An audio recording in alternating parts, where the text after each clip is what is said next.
안녕하십니까. JTBC 저녁 뉴스입니다.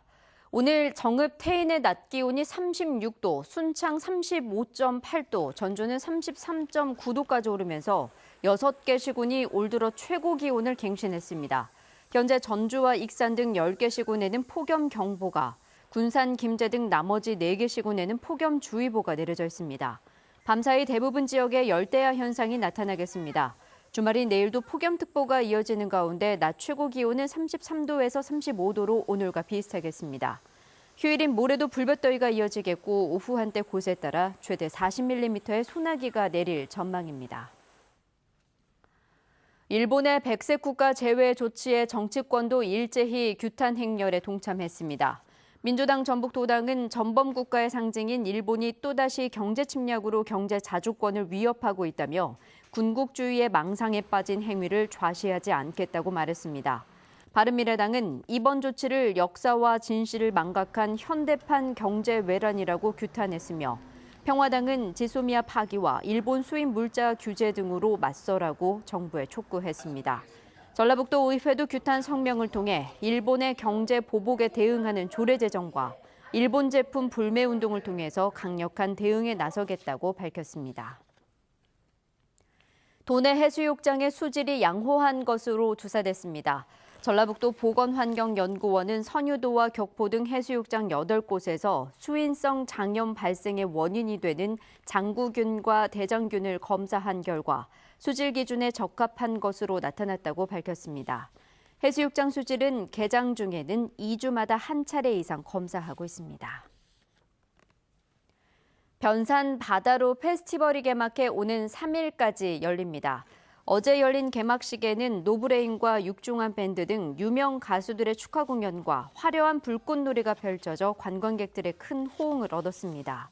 축제 기간에는 워터 슬라이드 등 어린이 물놀이 시설이 무료로 운영되고 매일 밤 관광객과 함께하는 파티도 열립니다.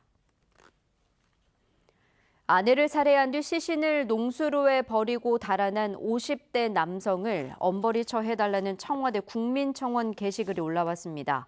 이 남성의 딸이라는 글쓴이는 국민청원을 통해 아버지는 2010년부터 8년 동안 6명을 성폭행한 뒤 출소 1년 만에 다시 범행을 저질렀다며 경찰 수사가 미흡했고 자신도 피해를 입을까 두려운 만큼 아버지에게 응당한 처벌을 내려달라고 호소했습니다.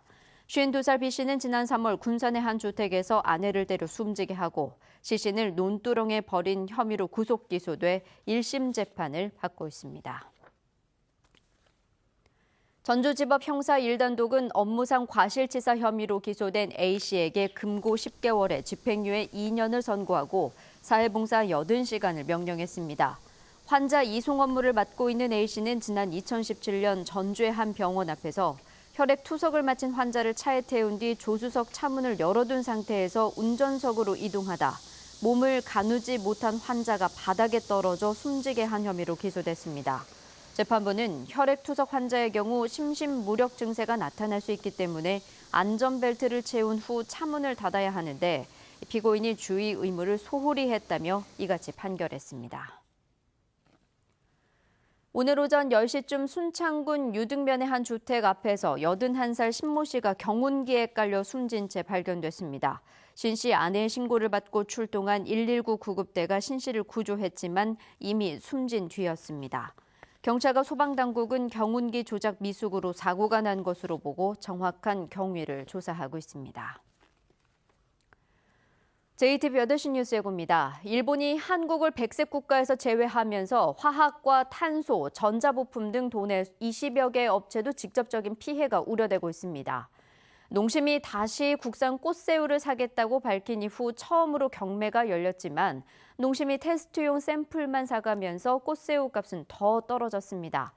상상고 자사고 폐지에 교육부가 반대하면서 교육부와 시도교육청의 공조에 빨간불이 켜졌습니다.